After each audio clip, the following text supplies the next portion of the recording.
Folks, you heard President Obama talk about the procurement side of the government. And he did say that the system is broken down and he's looking at it. He wants to change it. And no one will be more happier than a think tank that was recently formed. The name of the think tank is FAIR. And Raj, welcome to our studios. Thank you. Thank you for having me here. Tell me a little bit about what does FAIR stands for and what is the mission? FAIR stands for Federal Acquisition, Innovation, and Reform Institute. And really our goal is to create a more innovative and efficient government. Specifically in the area of procurement. So as we know, President Obama has talked about we need to change the way we do procurement. As a country, we have many needs, and procurement plays a key role in helping us meet those needs, in supporting government. So the goal of FAIR is to make procurement more efficient and really bring new and innovative practices and hopefully address many of the issues that President Obama has mentioned.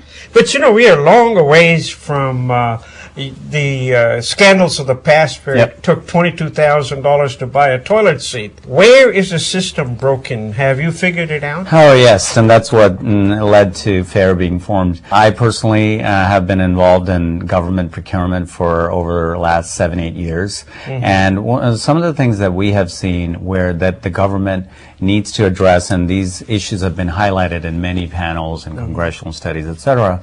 One is just the basics of understanding what is it that the government needs to buy. Oftentimes, if you think about when you go to buy a car, you think about what is it we want the car to do, how should it work, and then you start thinking about what are the gadgets you want in there. Similarly, take that to a much more complex level in procurement. If we're thinking about healthcare and creating healthcare electronic records, before we can start thinking about which consulting firm and technology firms we should contract with, we first need to think about what is it that we need the system to do. And we need to spend a lot of time, and this is one of the major parts of the procurement system that's broken. We don't take enough time to plan out what we need and then start thinking about where do we go buy it. But you know, the way this government is all set up is that you have employees that need things and need to use it. Now, those employees are constant. And the procurement officials, they are also constant. So there's no innovative thinking in the terms of the program management side. And because the government requires a thick wall between the program and acquisition to keep it sort of clean, you're right. Absolutely nothing right gets bought. You hit on a key point here. We have this wall between procurement people that are actually buying and the people that actually use something. One of the things that FAIR aims to do is create more of a collaborative environment where these different communities that actually touch different parts of the procurement life cycle start to work together and talk together so they can understand each other better. And so we don't have this environment where we are looking at each other as adversaries, which happens oftentimes. The second thing is the procurement system right now is very much focused on compliance and process. And so we've heard a lot of talk about abuse, fraud, and waste. And of course, when you have billions of public dollars at stake, we need to make sure that there are controls in place that ensure compliance and then make sure that we're reducing abuse and fraud.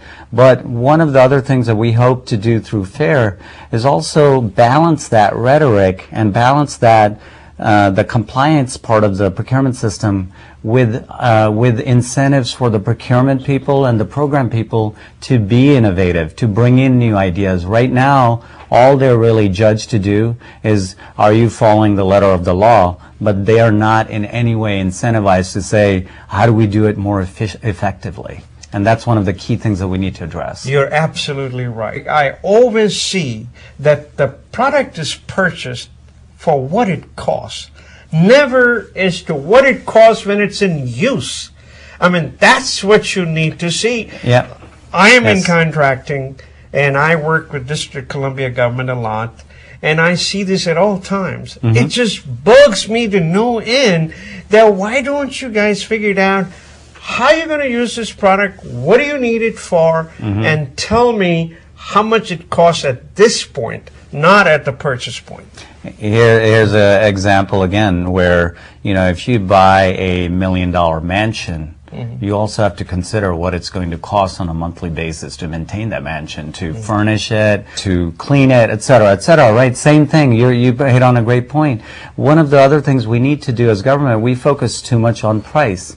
We need to look at what the concept is of total life cycle cost. And what are all the costs that go into any thing that we use. So an easy example for anyone to understand would be printers. You know, when you buy a printer for, let's say, any government entity, whether it's a large printer or a small printer, the price of the equipment itself is very small compared to the total cost related to the paper you use, the ink that you use, and just think about how many times your printer is down and you're waiting for some maintenance guy to come in and fix it. And so we need to really start to apply more holistic thinking, and that's one of the other things that we talk about through FAIR is we need a system that manages total costs, not just price.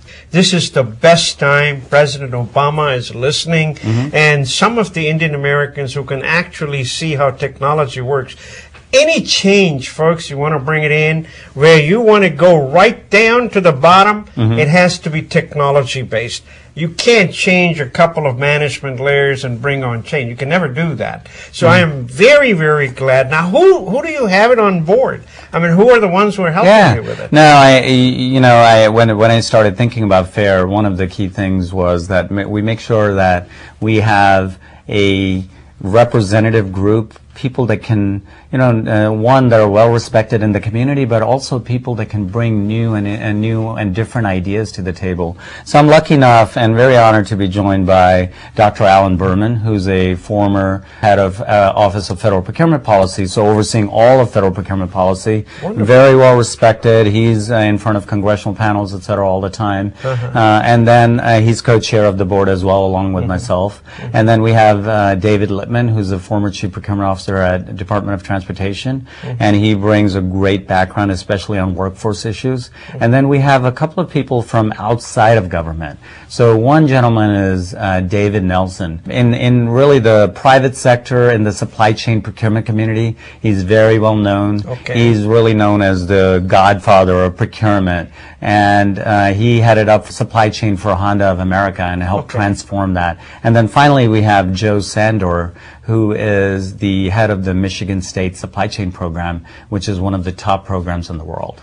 So you got a heavy panel up there, heavyweights. Great. I'm so fortunate to have those people with me. I know I bring some expertise and ideas, but it's really, it's important that we, one, have a board, and we'll be announcing a couple of other individuals as well soon, very, very top-notch people. But in addition to the board, one of the key things that we want to do through FAIR is engage really the policymakers